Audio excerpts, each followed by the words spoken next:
Hey guys, welcome to the Techpoint Africa Podcast. My name is Emmanuel. I'm Oluwanifemi. I'm Chimgosri. You want to do your own this week, but let's Everybody is for me big voice. Yeah. So you're not for me. I'm staying true to myself. Be original. My voice is sick. Can we move on, please? Okay. Can we move on? Okay. See, you said okay. Okay, so guys, there are a lot of interesting things to do this week and talk about. So, interesting stories. Maybe I never saw it coming, but we got news of a layoff in Egypt, where even the CEO and the COO were laid off alongside their employees. You get why? It's kind of funny. Wait, is it funny? No. Like, it's not funny, it's sad, but maybe it's sad in a funny way or funny in a sad way. One of the two. Well, our audience will get to decide. Okay, so mind you, just wait till the end because just watch the end, because by the end of this show we're going to be talking about something that really caused a lot of controversies a few weeks back, and that's Kenya and its seeming fight with Nigerian fintechs. Like they are witch hunting. Yeah, it felt like a witch hunt, but yeah, that's something that's promising to be interesting. And of course, you'll be seeing chapters to all the stories we'll be discussing today. And if any particular story is not your cup of tea, you can just jump to that particular story. I bet they will be a cup of tea. Is there MBA? That's every story be a cup of tea. All right. So, but one thing I will actually want to talk about before we get into the thick of the stories is Lagos and the weird things you keep seeing on the roads on a daily basis. Now, on Tuesday, I was coming to the office and I saw a truck. The truck was looking like it was about to just tip over and fall. And guess what I did? Immediately I saw it. I took out my phone and brought out the Whistle app, which is coincidentally the sponsor of today's episode. It's not a coincidence, but I planned this. Let's stick with coincidence. Go on. I'm enjoying the story. Yeah, so that was the first thing I did. When I saw that truck, that was the first thing I did was to open the Whistle app and snap that truck, then send it to the platform. So I snapped the truck, sent it to the platform, and they sent me a message that, we're going to be reporting this to the relevant agencies to take action. And what is the point of this whole discussion? They know that Nigerians are very horrible road users. So you just said Nigerians. I mean, please, don't do this. Okay, don't. Every driver on the road, at least there should be a percentage of them that are sane. A percentage. I mean, if the percentage is below 15%. Before we go into all that, just download the app from the Whistle Play Store. It's very interesting. And what is the selling point for this is, do you know why I did it? It's not like I really cared, but because they promise to pay you when you report such incidences. So you see traffic side also unlocked. Yeah, side also unlocked. That's true. So you see that traffic on the Lagos-Ibadan Express Road down to just that Lagos-Ibadan Express Road down to the whole Apapa Expressway.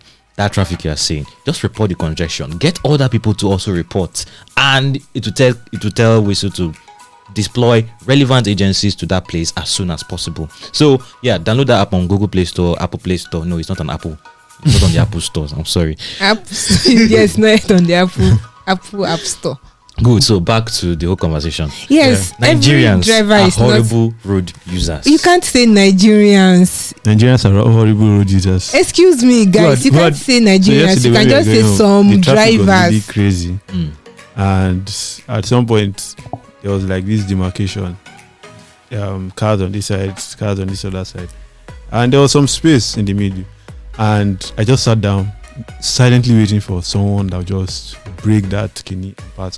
But something came to my mind where, I think it's Germany, someone posted a picture. I was like, in Germany, when there's a traffic jam, like serious one, all cars go like this. And I'm like, I just smiled to myself, like, people don't know my country, man. like you are seeing an empty space and nobody is entering. That guy would just enter. I mean, if ambulance can pass through, why can't that pass through? But seriously, we can't make that a generalization. It's general. Let's just move on. We can't make a if I were to be a driver, I do think I will take that. Here's my Here is my If I concern. had a car and I drive, Here is my concern. See, in the right conditions. we still do those same things. Yes. still doesn't mean we are horrible. People are Road Let's- users. We are I mean, not I was horrible. at an event we partnered with GIG for, and a senior member of the Federal Safety Commission said he went to a school and asked those children in the school, how many of you here coming to this school today saw your parents pressing their phone on the way to work? Many of them raised up their hand. Everybody raised their hand. Okay, So we're okay, horrible road okay. users. I agree. But let's move. I don't agree. Okay, let's talk about the layoffs. Let's talk about the layoffs happening in Egypt. Capiter, an Egyptian startup, has laid off employees, and the CEO and the COO. Very, very funny story. So sorry, it's not funny. Okay, maybe the details will clear some things, right? Okay. Capiter is an Egyptian e-commerce platform that E-commerce platform that aggregates manufacturers, brands, wholesalers, retailers, and bring them to a platform so that they're like merchants. Like, so if you are planning to buy those stuff, you come to their platform and you order and they deliver it to you in bulk, that kind of service, right? So they reportedly laid off 100 of their employees, and the COO and the CEO got caught in it. And that particular one was on the basis that they were fraud allegations and mismanagement of company funds, right? So it's not as if they got caught laid off in they got because they were caught in the layoff like other people, right? If you've been following Techpoint, and if not, I'm going to inform you now. We did a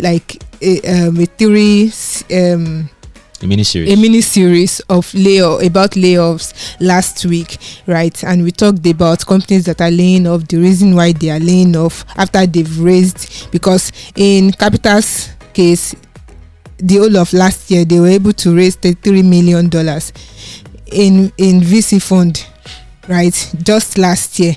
And you get so, but when you think about these things, these companies are raising funds, these huge funds, and they are still laying off. So we did a particular article on why companies are laying off. Then we did another article on how they select who to lay off, right? So in that article we discussed some reasons, and one of them is some people, maybe their services are no longer needed, or they are performing below capacity, or they came in just recently and they are dispensable, or they've been there for a while and you just tell them go and retire, you've spent a lot of time. Those kind of strategies that are used. But when I was discussing the good side of laying off, normally you should not have a good side to laying off. The good side to lay off is you're able to get rid of people that you've wanted to get rid of very well. People that you've been marking their face. Exactly. So people that you have in mind. So this allegation, although the CEO and the CEO are denying it, right? Of course. Yes, they are denying it. Stakeholders are like, we are not going to talk about it. I'm now wondering who leaked it. How did it get to social media? But there's still the allegation. They are both denying it. But stakeholders said they will go and do like external and internal investigation about them. Right, and it's as you said, it's both sad and it's funny that these two people will be caught in it. But in the meantime, while the investigations are going on, the CFO would be the interim CEO of the startup while it's going on. Yes, so layoffs. I think these people just took the shine out of the people that were laid off. Like 100 of employees are laid off. Did they take the shine off? We are not did discussing. They rub the shine on them? As we are sitting here, what are we discussing? We are discussing why a CEO or CEO was laid off. We would not have discussed them. We are not talking about the 100 employees that were laid off. Would you have discussed them in the first place? I definitely will not discuss 100 people who were laid off. I don't know them. There's no face to them. But the CEO who had to be fired basically for mismanagement of funds, I'm more likely to think of to discuss that. Okay, so but the layoff the layoff conversation is going on, but I have a conspiracy theory. Okay. Right. I have a conspiracy theory that some companies would want to ride on this trend, even though they really do not need to lay off. Because as it were, the current economic situation does not seem to really affect companies that much, except companies that want to raise and are not able to raise. Companies that are pre-revenue, you get that they don't have any money to give them wrong way because they have used up the one that they raised last and they can't raise now. You get, but companies that are already they're already making revenue, already making profits, as it were, it doesn't look like this economic downturn is affecting them as much as it would. So, but I think some companies will just want to ride on this trend and lay off. That's actually conceivable. And the irony of the matter is that companies are hiring, as it were. Laying off. Yeah, exactly. Still hiring, still laying off. Yeah, so probably goes back to people you think you want to get rid of, people you feel are unproductive, people you feel are not adding value to the company. So I am saying that to say this: if you are trying to know if your company is about to lay you off, go and read Nifemi's article. Right, and how to escape being laid off. Yes. All the red flags. All the red flags you should know.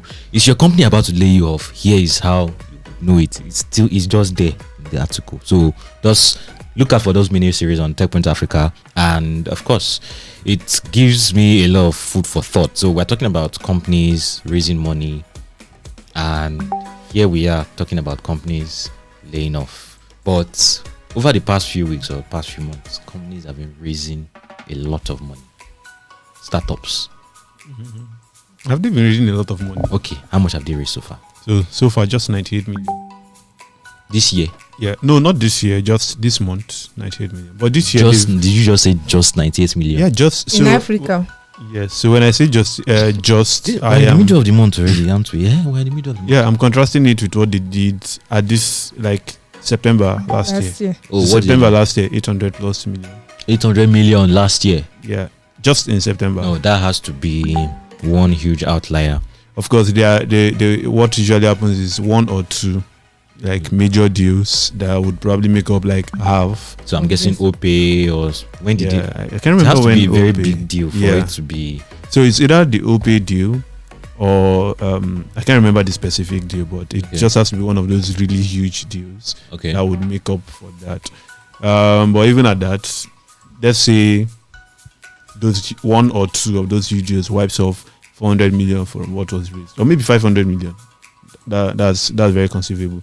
But you still have another 300 million, and these guys have only done 98. So if you've done 98 halfway, let's say you raise at the same pace, or we get the announcements at the same pace, you end up doing about 200 plus million, give or take. So what if someone announces a mega deal? Yeah. 300, but let's look at the startups, who could possibly do that? Who could possibly raise the next 500 million? Yes. Could Flutterwave bring its IPO plans to this month? Are they serious about that thing? They're just using it to get good press. Well, let's move on. Yeah. Or who is really large now? Could OPay raise more money? OPay could. Could Paga raise more money? Paga, probably not. Yeah. So I don't think they're not the Paga are not that kind of guys. company. So it's more OPay, more of Team-Up, more of Kuda. Yeah, Team-Up. I think Team-Up said they were raising, or they raised recently. Don't worry. Except someone comes to bail them out, you're not likely to have the huge numbers. But so far, I think the continent is on track to hit the 5 billion or approximately 5 billion that was recorded. We've already done more than 3 billion. So okay. Yeah, we should be on track to hit and by possibly the end of the year. Yeah, and possibly exceed the approximately 5 billion that was raised last year. But then, at the beginning of the year, a lot of people were predicting that it would blow last year out of the water, but I don't think that will happen. It's probably not. But I'm actually keeping an eye out for one or two mega deals, but let's see. But funny, we mentioned Flutterwave just now, and apparently they're about to have stiff competition in Africa, I guess. So normally when you hear Brazil, you think the Peles, the Ronaldinhos. Some stereotypes are actually good. I think that's a good stereotype. I mean, a lot of football stars that have wowed me from childhood till now. They are Brazilians. Yeah. But I rarely don't think of Brazil in a business sense. But when I think about Brazil, when I want to think about Brazil properly, I realize that they are a very, very huge economy. They are like the economic powerhouse of South America. And when you talk about emerging markets, Brazil is one of those economies, and one of their biggest fintechs is coming to compete with our players here. Can you give us more details about that? Okay, so EBANX, EBANX. Banks. Yeah. EBANX. That's like an artist. Sorry. Yeah, we have one, Ricardo Banks. Well, so our banks. Well, EBANX is moving. Yeah, lose focus. Banky W. Okay. So, I mean, think about it. I think Ricardo Banks should go do like, is it copyright skinny? Well, yes, please, we should help us. Like maybe like copyright his name so that somebody doesn't go and start new bank for musicians and call it our banks.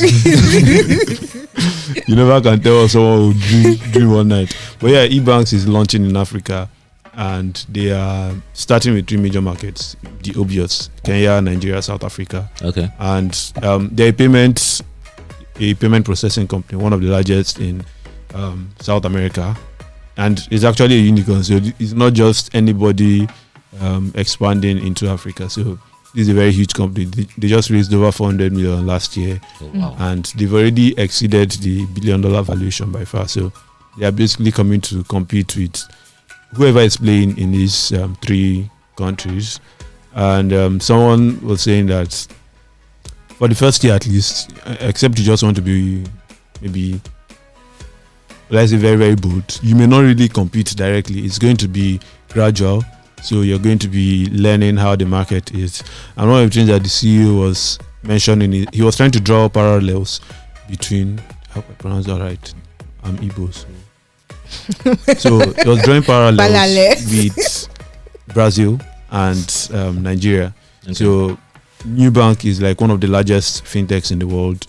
And it's like a model for anybody discussing new banks. And Kuda reportedly modeled themselves after Nubank. So he was drawing parallels that, these guys, I mean, we are both emerging markets here, but Brazil is much further along than Nigeria. Yeah, the real emerging markets, please remove Nigeria from that equation. Well, we are emerging markets if you think about it, but they are much further along. Where are we emerging to? Well, we'll have that discussion some other time. So they are more they are like older, they've done this longer than us, so they have a lot more experience, but then there are still like similarities in the 2 markets. Not so rich populations, traditional large financial institutions that are not very open to adopting technology. So there's that dynamic and flexible. Yeah, there's that opportunity, there's the opportunity for someone to come in and disrupt. So they are coming in. And for Nigeria, they're starting with USSD payments. That's one of the things they'll be doing. They're going to be facilitating that. So it's going to be interesting how they intend to compete. So now we have some payment processors. We have the Paystacks, Flutterwave, Timapt, and smaller ones.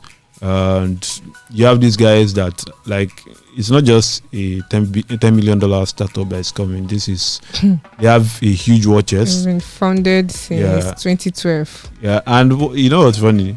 I mean, they also laid off staff recently. And they now expanded. Where priorities. Yeah. Priorities. So they laid off staff recently. I read Danny Femi's article.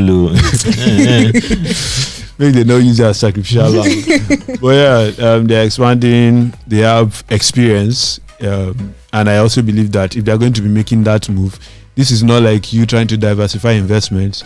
It's not just I want to believe it's a well thought out move. There's a whole lot. We talk about how there are so many fintech startups, but I think there's still a very, very big market for anybody to like play. So let's see how it goes over in a way. You know what came to my mind? They will be looking for country manager now. I want to confirm if they have if they true. Yeah, that's and not just country manager, maybe some other important. Definitely, they're definitely. They will want to fill some roles because playing in the African fintech space is not something you do from diaspora. You have to be on ground, especially when it has to do with you pushing the financial inclusion. This thing, you have to go to the people that need it, people that do not use smartphones to start with, and also you have to get people on site. I think they probably, at least the country manager, they should have someone like that locked down. So if you know that you have fintech experience or even financial services experience, please hit them up and ask them if they're hiring someone like you. And if you get the job, please shout out on Twitter and tell them you got the job. We hinted you a tip from the Techpoint Africa tip. Yeah, we'd appreciate that. Yeah, so fintechs they are getting me thinking about all the controversies of the past few weeks. But before we go into all the whole brouhaha, let's hear a message from the people paying our house rent.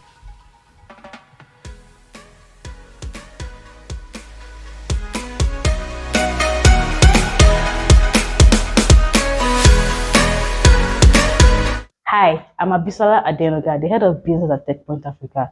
Did you know that you could present yourself as a reputable brand leader?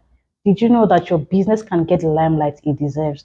Now you do. Using Techpoint Africa's marketing tools, we can put you in the faces of a large audience for brand awareness and thought leadership. To do this, reach out to us by sending an email to business@techpoint.africa or click on the link in the description below.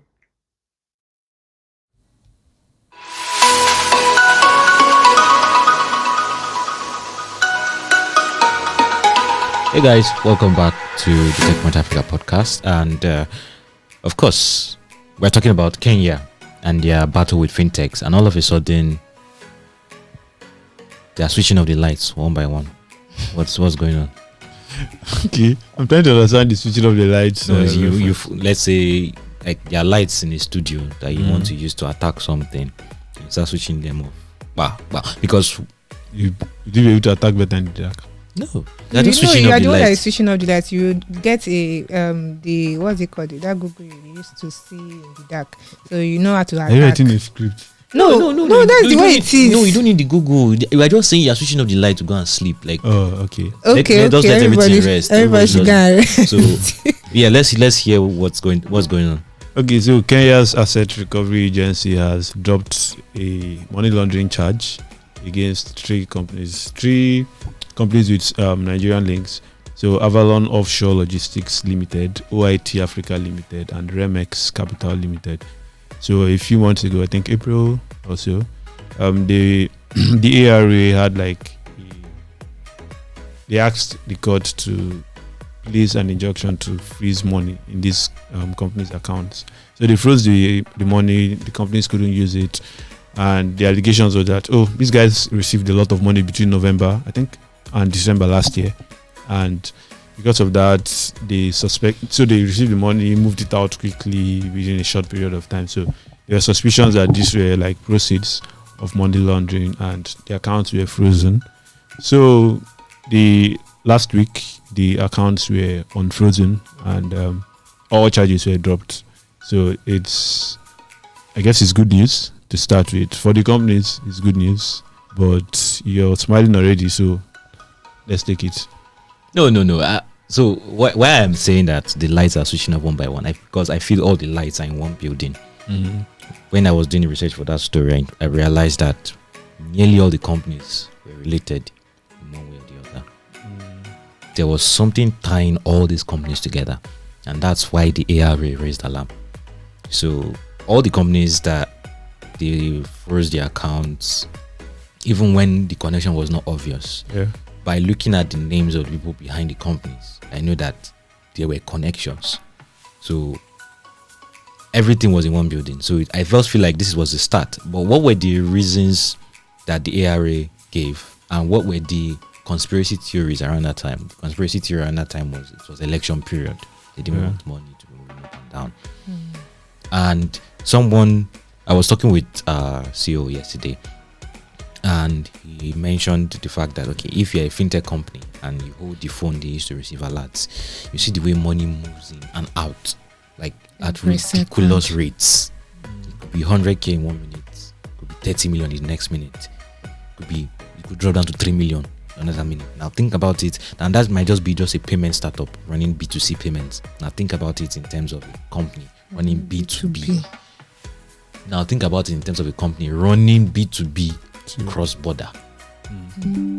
So imagine the account, the kind of weird accounting, and where we probably fault these companies. Okay, yes, regulations are not clear when it comes to stuff like this. Yeah, and that has made them not to get the appropriate licenses. But the thing with Africa is, even if regulations are not clear, you should actually go and meet them. Please regulate me. Yeah, because it's, to borrow a reference from one of our previous podcasts, Nigeria is like the wild west of Africa in some respects, if I can say so for myself. But in the US, the regulations are actually stringent, and these tech companies, I noticed that they spend billions to lobby government policies every year. Google, Facebook, and even after spending those billions to lobby government policies, they're still not sure of anything. They still get called to Senate hearings and all of that, and they get dragged and they ask very, very weird questions. And we in the tech space will say they don't understand it. No, that's not how it works.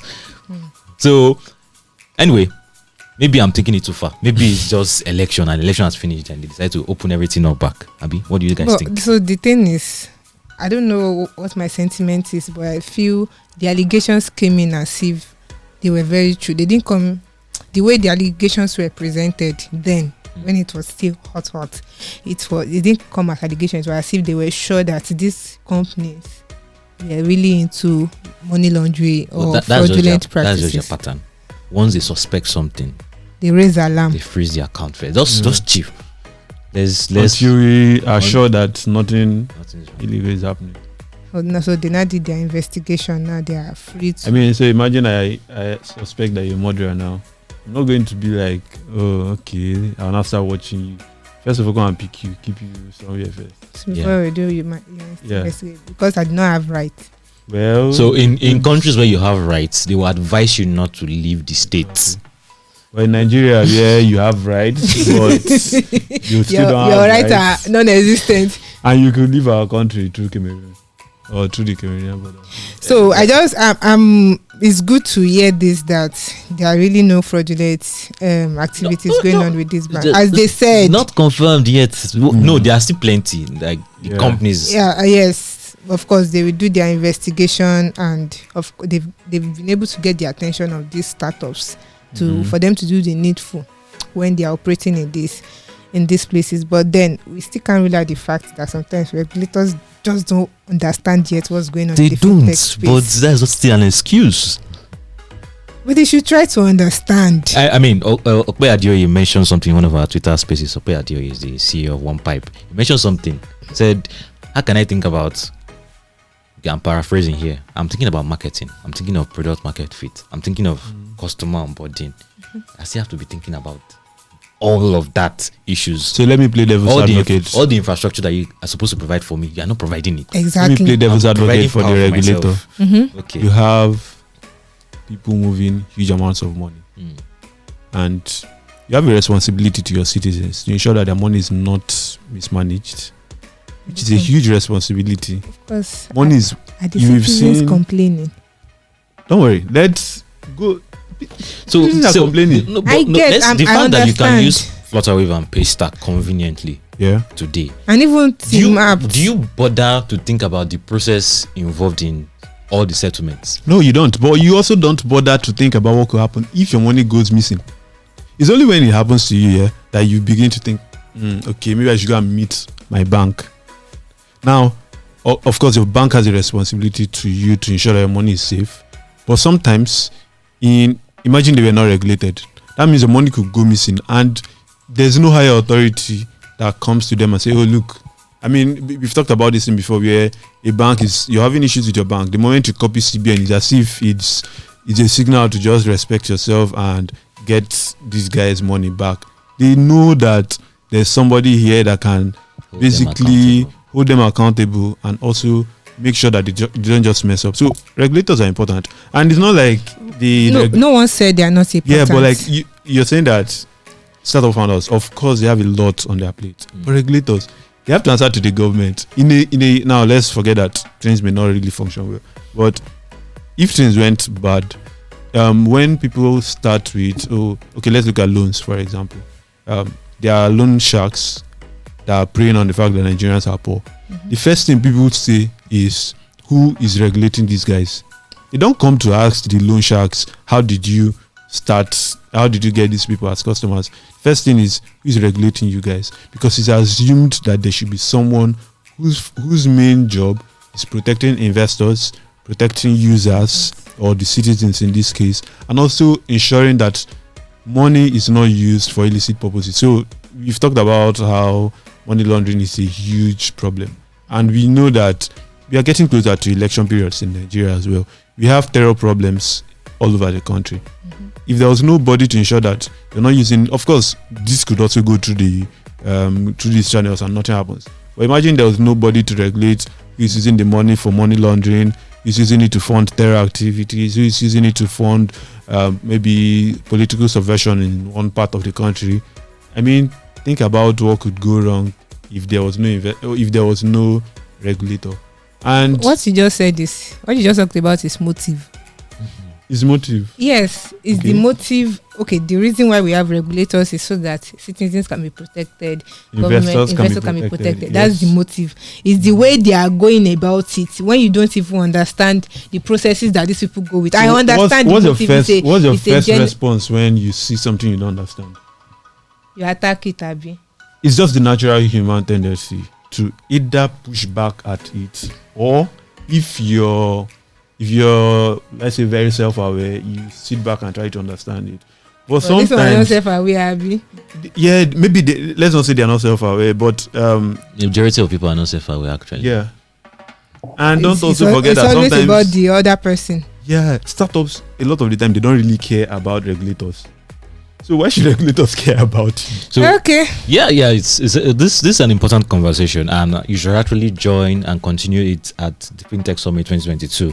So I've just decided to soak everything in and understand what's going on. And if you're trying to understand what is going on in the financial sector in Nigeria and how technology is changing everything drastically, then you should come to the TFS 2022. That's the FinTech Summit. And if you are curious about a lot of things, right? How do I build wealth with FinTech products? How do I save for retirement? How do I get paid as a remote worker? So many use cases. You're going to discover all of these things at the FinTech Summit 22. Then if you are the more curious type, you are the more business minded types, there are lots of networking opportunities. There are a lot of insightful conversations to be had at the FinTech Summit 2022. So just go to fintech.techpoint.africa and register. It is going to hold on November 26th.